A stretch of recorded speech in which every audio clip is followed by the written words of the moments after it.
Hello and welcome to Thursdays on the Stoop. Thank you so much for joining us. Today we have the amazing Alison Lubar. We're going to be talking about eating your words or writing deliciously and just a little bit about them.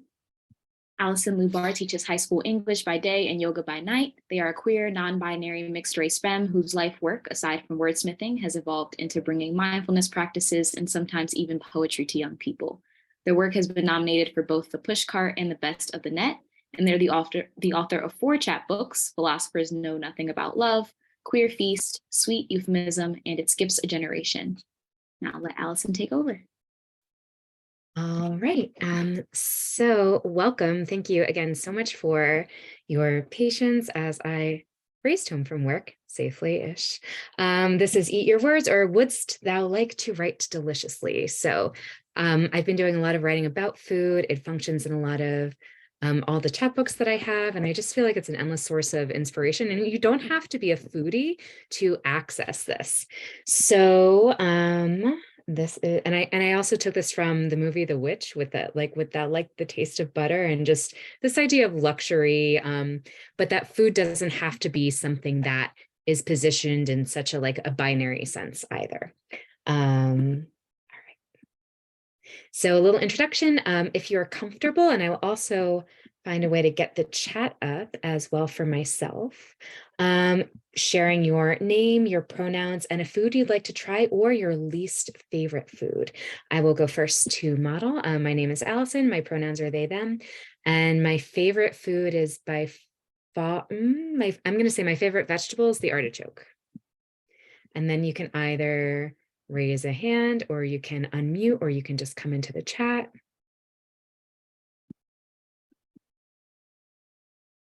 But no pressure either. Just trying to find, here's my chat box. All right.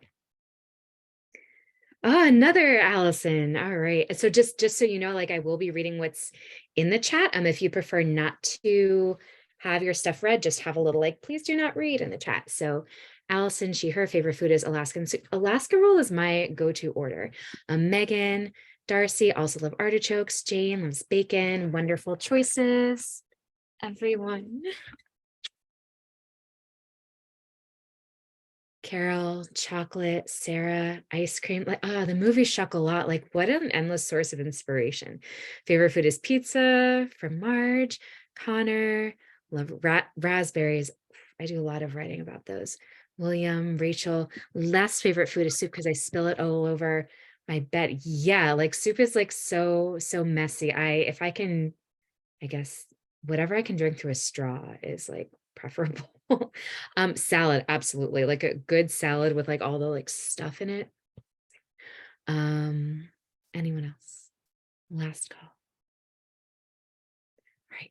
Oh, William, favorite food, fried chicken. Absolutely. Absolutely. By the way, it's Prohibition Tap Room has the best gluten-free fried chicken. It's incredible. Anyone else? Last call for chat or last call for unmuting. You're welcome to do that too, but no pressure because we're recording. Yeah, Mona, I see you. Yeah, Mona, pronouns she, her. I like almost anything except I do not eat meat. I eat fish, but I don't eat other meat. Yeah, excellent. Mermaids among us, myself included in some ways. Awesome. So I can only see the first couple of you in the icon window. So if you're raising your hand or waving and I don't see it, just unmute. No worries.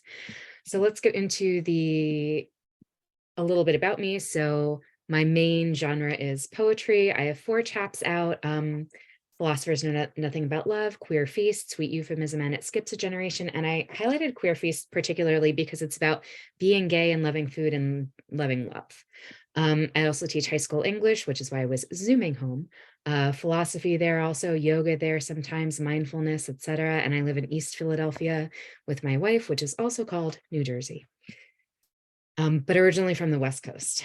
So about this workshop, so the idea that food, eating, feasting, hunger, and satiety is creative inspiration. So the idea of humans cannot live on bread alone. Well, what satisfies that kind of hunger? And do different foods satisfy different parts of who we are? It's meant to be a generative workshop. So hopefully you'll walk away with, as Amy Beth Sisson refers to them, and I know that she is here, refers to them as seeds of poems, and maybe we'll germinate some of those. And also some of the generative aspects of this, if you'll unlock some some core memories, like, oh, core memory unlocked. I remember I think of like my beau mom making blueberry pie and keeping it in the bottom of the fridge so I could reach it when I was little, to be able to steal some blueberries and having like little purple fingers. But considering the relationship between food and identity and memory, or rather the connection among those, and consider yourself on the atomic level. One of the Greek philosophers, I remember it being summed up to me as, well, if you eat carrots, there are carrot atoms in your body. So are you what you eat? In some ways you are. What percentage am I, to give someone's example? And another Alison's, what percentage is my body made of Alaska rolls? I don't know, like ideally frequently like 50%, but it's just another thing to consider, like what makes us who we are, in also a metaphysical sense as well, especially if there are ethical food rules that you live your life by, for vegetarian, pescatarian, vegan, or for religious reasons, like, or if or even thinking of like the fasting holidays, thinking of Ramadan. So ways to write about food, obviously imagery, obviously, but also consider figurative language, consider food as a symbol, like the pomegranate as a symbol, thinking of Persephone, or thinking of the original apple, or giving someone the apple, giving someone knowledge. In like, for me, for like Asian culture, like having like someone bring me a plate of like cut up fruit is such an act of love. Or even I wrote one piece in Philosophers Know Nothing About Love called Wishing for a Fig in Winter. Writing about food as a container for memory. Can you think of memory as a type of recipe? Is it a motif? We're going to look at one piece today that revisits food as a motif. And also thinking of a recipe as a menu, or a frame, a recipe or menu as a frame. I don't know if any of you have seen the film The Menu, that was maybe on, I forget what platform it was on, but with Ralph Fiennes, and the acts, you could say, of the film itself were broken up by like a menu, and they talked about the dish that was being served, and it gets increasingly sinister and interesting. So that's just a way to like start jogging your memory about food, or to start like warming your brain up. Yep, HBO Max. Thank you, Rachel. Absolutely. Oh yeah. If you're the chat is so funny. Okay. I'm in school mode. I was like, your kids are great. Like you colleagues, you writing colleagues are wonderful. All right, so our first sample. And as we read this and ask for a volunteer to read this, it's about my favorite food. So consider, how does food serve as a frame for a larger idea, or what role does food play in the poem? What literary or poetic devices does the poet use to do this? And how does form add meaning? I'm going to attempt to put this also in the chat right here. So that is a link to the poem itself. And let me also put the questions in the chat. And would anyone like to read this? I will. No, thank you. My species. Even a small purple artichoke boiled in its own bittered and darkening waters grows tender and sweet. Patience, I think, my species. Keep testing the spiny leaves, the spiny heart. Thank you.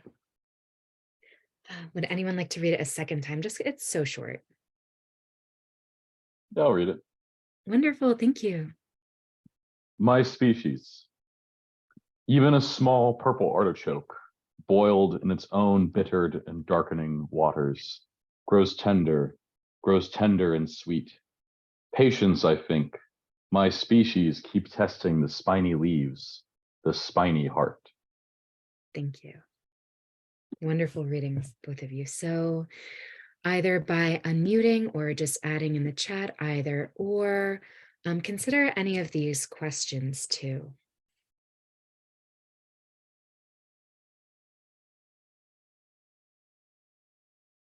or the layers of meaning, which is interesting, thinking of artichokes being peeled in that way.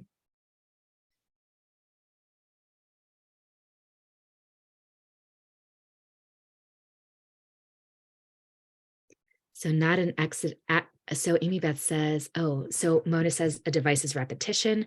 Definitely we have repetition of grows tender. And the word spiny, we have Amy Beth says, not an accident that this is a vegetable with a heart. Absolutely. Artichoke heart. What other, do other vegetables have hearts? I don't know, possibly, but I like corn and ear. Oh, palm hearts. Love that. Absolutely. Oh, like heart of palm, romaine hearts. Yeah, these veggie hearts. Food is a frame because it represents something else from Mona. Absolutely. And the way that there's this turn in the poem with patience, I think my species, and we see that with the line breaks too. Yeah, food frames memory as well. Absolutely. And even how, like, the really masterful use of repetition here with the grows tender and sweet, and then the spiny and the spiny as well. And even with the sound devices, like tying those together. But really the process is about an artichoke on a plate. Like, how did it arrive there? By being boiled in its own bittered and darkening waters, like being boiled in itself. Like, that's what makes it grows tender. So the idea of steeping in itself as well. So Hirschfeld really thinks about the process of cooking. So Trevarna says, I like how the first alphabet of every first word in the poem is decapitalized. Yeah, it makes both the poem and the magnanimity of the artichoke more open and accessible for me. Yeah, so that even that lack of capitalization, the simplicity of the first line is just the word, like even. That in one way is an invitation, or it shows that this is a continuation of some kind of conversation too. Awesome.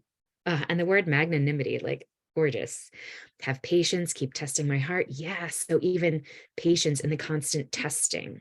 Connor says, feels more like a thought process or an action, not a sentence. Yeah. So this process of revelation, the process of peeling, like, is it leaf? Artichoke, leaf by leaf, or petal, really petal, the single word lines uncovering leaf by leaf. Yeah, absolutely. And once you get to the end, like pulling them out in like little clusters as an artichoke lover, that whole process is really, oh, they're actually called bracts. That's fascinating. So Alison says it's also interesting that it's a non-pressure way to cook. It's a gentle process. Yeah, so that gentle boiling, you have to make sure it's submerged. You have to make sure that there's lemon in the water so it doesn't turn a funky color.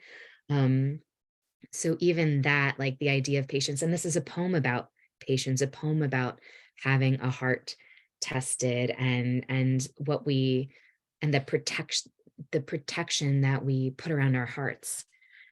Yeah, the purple centers, the flowers, absolutely. Or even just think about like the things that we Google when we're writing, like parts of an artichoke. How wonderful.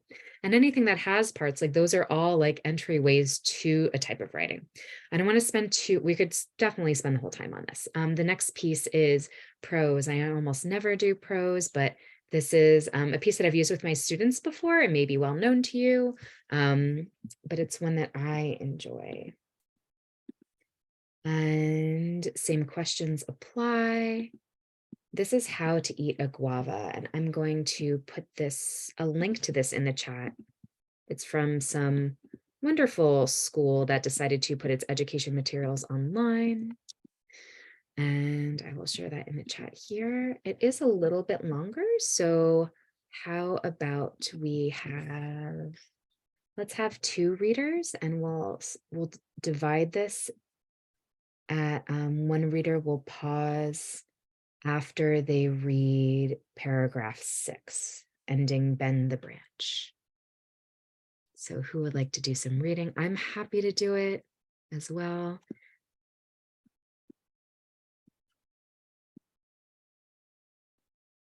All right. Oh, William, thank you. And then do we have a second reader? you hear me? Yes, I can hear you.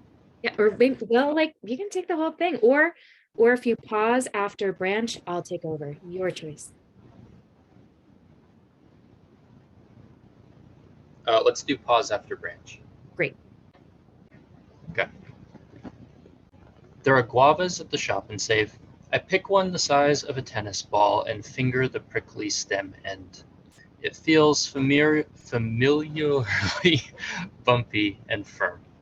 The guava is not quite ripe. The skin is still a dark green. I smell it and imagine a pale pink center, the seeds tightly embedded in the flesh. A ripe guava is yellow, although some varieties have a pink tinge. The skin is thick, firm, and sweet. Its heart is bright pink and almost solid with seeds. The most delicious part of the guava surrounds the tiny seeds. If you don't know how to eat a guava, the seeds end up in the crevices between your teeth. When you bite into a ripe guava, your teeth must grip the bumpy surface and sink into the thick, edible skin without hitting the center. It takes experience to do this, and it's quite tricky to determine how far beyond the skin the seeds begin. Some years, when the rains have been plentiful and the nights cool, you can bite into a guava and not find many seeds. The guava the guava bushes grow close to the ground, and their branches laden with green, then yellow fruit that seem to ripen overnight. These guavas are large and juicy, almost seedless, their roundness enticing you to have one more, just one more, because next year the rains may not come. Oh, as children, we don't always wait for the fruit to ripen. Uh, we raided the bushes as soon as the guavas were large enough to bend the branch. A green guava is sour and hard. You bite into it at its widest point because it's easier to grasp with your teeth. You hear the skin, meat, and seeds crunching inside your head while the inside of your mouth explodes in little spurts of sour. You grimace, your eyes water, and your cheeks disappear as your lips purse into a tight O. But you have another, and then another, enjoying the crunchy sounds, the acid taste, the gritty texture of the unripe center. At night, your mother makes you drink castor oil, which she says tastes better than a green guava. That's when you know for sure that you're a child and she has stopped being one. I had my last guava the day we left Puerto Rico. It was large and juicy, almost red in the center, and so fragrant that I didn't want to eat it because I would lose the smell. All the way to the airport, I scratched at it with my teeth, making little dents in the skin, chewing small pieces with my front teeth so that I could feel the texture against my tongue, the tiny pink pellets of sweet. Today, I stand before a stack of darkly green guavas, each perfectly round and hard, each $1.59. The one in my hand is tempting. It smells faintly of late summer afternoons and hopscotch under the mango tree, but this is autumn in New York, and I'm no longer a child. The guava joins its sisters under the harsh fluorescent lights of the exotic fruit display. I push my cart away toward the apples and pears of my adulthood, their nearly seedless ripeness predictable and bittersweet. Okay. So same questions apply. I'll put those in the chat again. And you can take a moment to think. You can just come off of mute. You can write in the chat.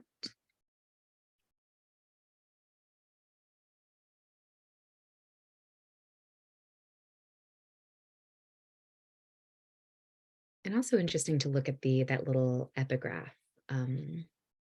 Barco que no anda no llega a Puerto. No llega a Puerto. A ship that doesn't sail never reaches port.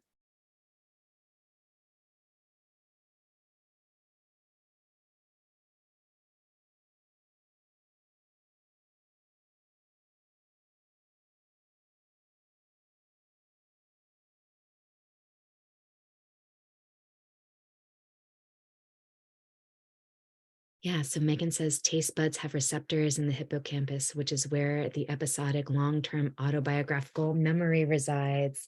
Yeah, so some anatomy stuff there. So the way that taste is linked to memory and how one taste of something can drum up those ideas, and even thinking about what something might taste like the speaker knows that the shop and save guava is hard. We have paragraph 7, my mouth puckered and started to water. Yeah, the green guava, absolutely. So again, like that really really clear imagery. Amy Beth says, wonderful definition of childhood. William says the guava is used as a vehicle for the author to reflect on their memory. Absolutely. Connor says food serves as signifiers of childhood and adulthood. Guava versus the predictable apples and pears. Yeah, Amy Beth quoted the line, that's when you know for sure that you're a child and she has stopped being one. Absolutely. So such a great line. In a way, like this is as much about memory as it is as adulthood and childhood and predictability, and having a safety shaken up.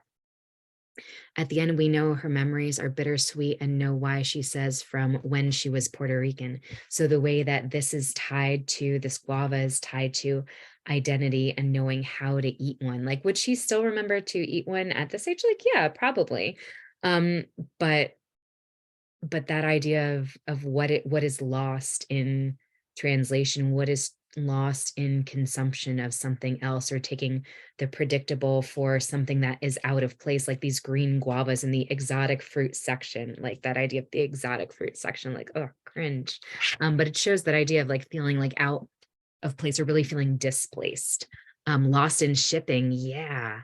Absolutely, Amy Beth. And Travarna says, I love how she talks about food as not just in terms of the sensory, but also in terms of time, of time passing by, how the same fruit can taste different at different points in time, as though they were themselves the markers of time. Or even thinking about, like, this makes me think of if there are foods that you like hated when you were like little that now like you absolutely love. I feel like mushrooms are like usually in that category. Now everyone's like mushroom obsessed, which is like great. Um, yeah, $1.59 for a guava, a memory. Absolutely. That detail. Yeah, William said green beans. Oh, yeah. I have these memories of like the canned green beans, like this is the vegetable for tonight in that same like little microwave container. Awesome. Any last thoughts for this? And again, you can unmute, you can type something in the chat.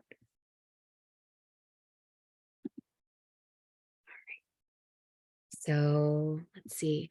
Oh, Sarah says, I like how she's framing childhood has an appreciation of risk and uncertainty.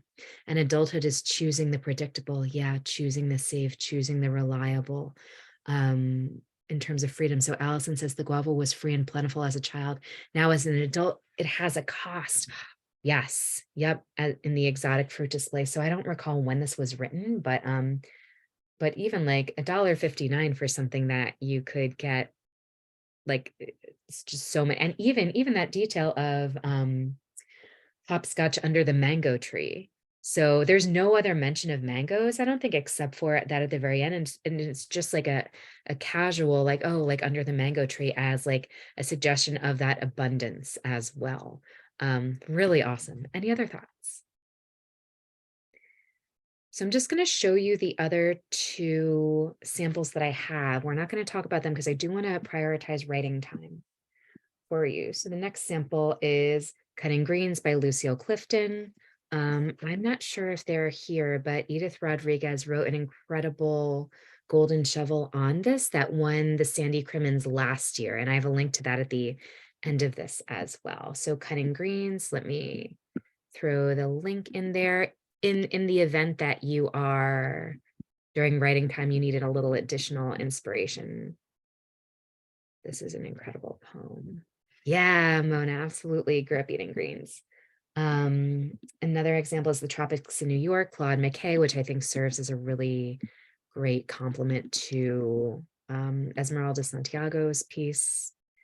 And this is more like metered, like verse poetry, or poetry in more of a strict meter. So now, pre-writing one, I'm going to give you, say, 4 minutes to make 3 lists, 3 different lists: favorite foods, least favorite foods, and then foods linked to memories. And there may be connections among these. You're welcome to like draw arrows in between if you're like writing this by hand, or to like overlapping categories.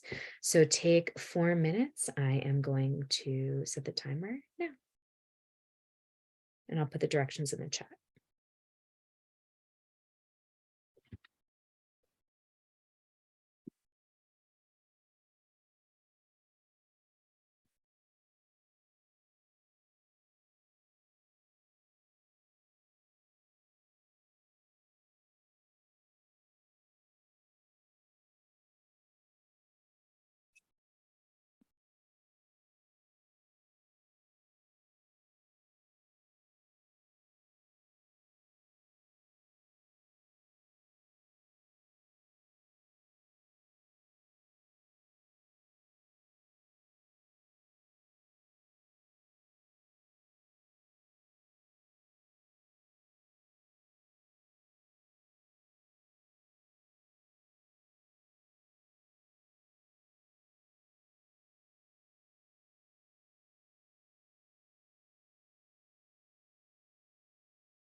All right, that is time. So you can just pause where I mean, you can obviously keep writing as we're talking about this, but. So just quick discussion, optional share of anything that you wrote down, or like key memory unlocked or core memory unlocked, or if you don't want to share things that were on your list, what came up for you as you were doing this process?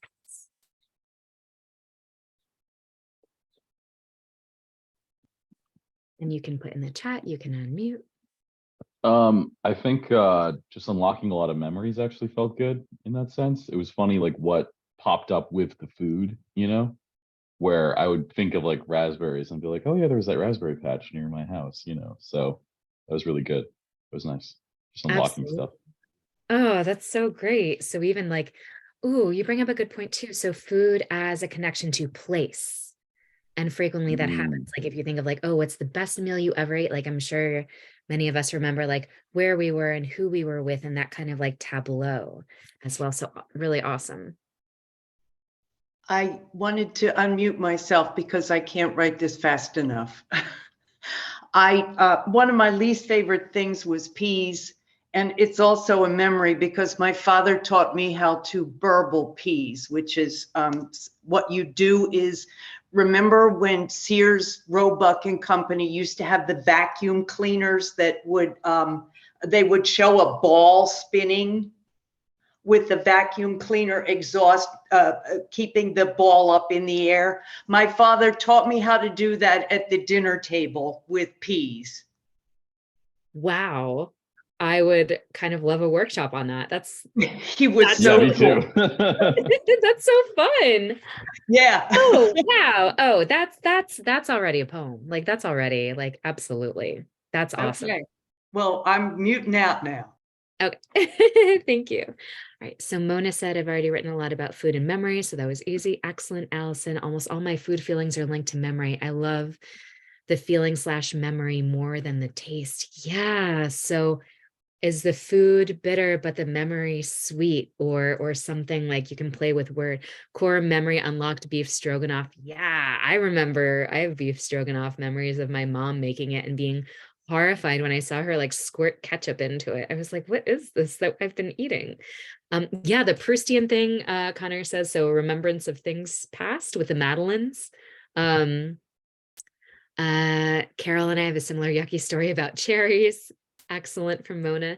Amy Beth added, oh, Great Lake did home econ. Cool article. The Pure Food Cookbook uses the word white 140 times. That sounds like a poem already. Oops. Oh, I just clicked on it and well, there's the article. That's fascinating. And even just like you could write something on that, like using the title of that article as something generate to generate writing like that there's a lot there, a lot to unpack. Megan says, as someone who struggled with disordered eating, my list is a Venn diagram between comfort family foods and foods from my background that I left behind and more exotic foods I moved towards. Absolutely. As someone who's also like lived in the world of like disordered eating and disordered thinking about foods, like how food can be so tied to body and body politics and body image and dysmorphia and dysphoria and even like in so many ways, all of those things. It's a lot. I mean, like you have to eat, like you have to eat. So how has that necessity of living become a process to process as well? Thank you so much for sharing that. I think a lot of us are really connecting to that. Oh, and Amy Beth added a link to the cookbook. Amazing. I like this is writing community. Like this is writing community right now. This is so phenomenal. Okay. For the sake of time, let's go to, and you can always keep adding things in the chat. So optional. Next, pre-writing number 2. So same thing, choose a few from the previous list. So favorite foods, least favorite foods, memories, and make a list of when or where you've had that food, who provided it, any feelings or memories connected, even just what it looks like. Think of those like tennis ball sized guavas, what season it connects to, either in the 4 seasons or the seasons of your life. So I'm going to give you about 4 minutes again for that. And I'll put those directions in the chat as well.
Right, that is our second time. Oh, yeah, you're already getting incredible things in the chat. So I'm just going to share some of these. Yeah, you know what's next, which is optional share or what came up for you. So Megan shared 7 years old, tab soda in 1978, taken from my father's stash of diet foods as he was trying to lose weight for his sister's, my aunt's wedding. The coal tar that original provided us with saccharin is a strange taste that pushes open the door to one of my favorite foods, licorice, of what my husband calls the roof tar of candy. Ooh, roof tar. What a that's such a cool and I feel like licorice is so divisive. In such a lovely, like benign way. Ah, love that. Mona said, I listed only the foods on my memories list. Chicken and noodles, sugar cream pie, grandmother, childhood, greens, elderberries, cherries, mom, childhood, young adulthood, turkey legs, Thanksgiving with Bill, mom, summer with Bill. Absolutely. Yeah. So consider how this second little bit of pre-writing expanded what's on the first, or gave or helped you choose like which door to open in that way. Any other thoughts?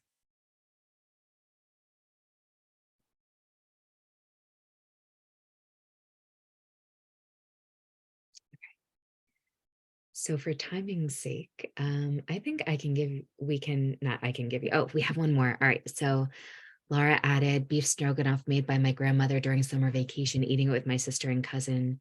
Josh in the den watching TV, remember watching Faith No More's video for Epic and the 1966 Batman show with Adam West. Pow, wham, awesome. Yeah. So yep. And we have Mona saying that written about some of those before, but not elderberries and cherries. So different ways of like wrapping around or like thinking of even like previous writing that that you have done and how this can expand that or add another layer to it. Okay, so finally, oh, one more. Amazing. Let's see this. Oh, okay.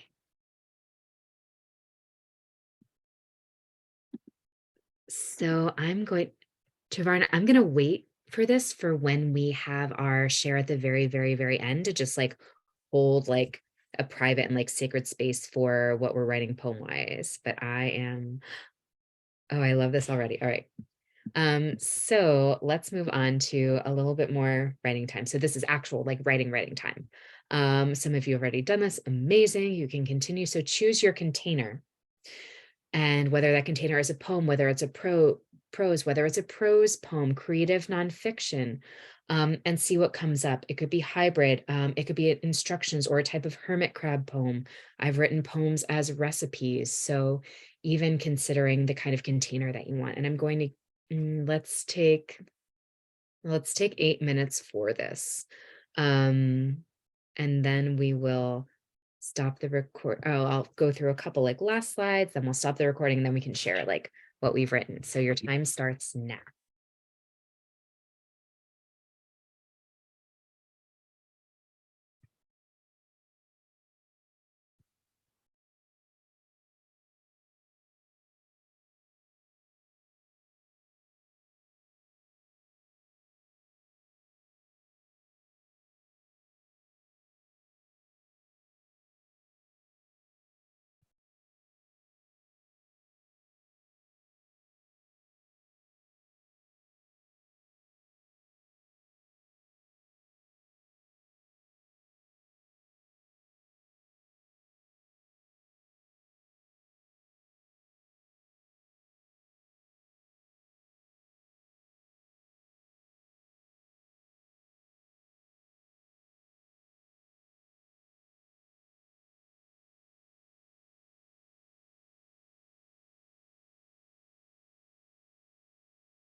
Right, so that's our timer.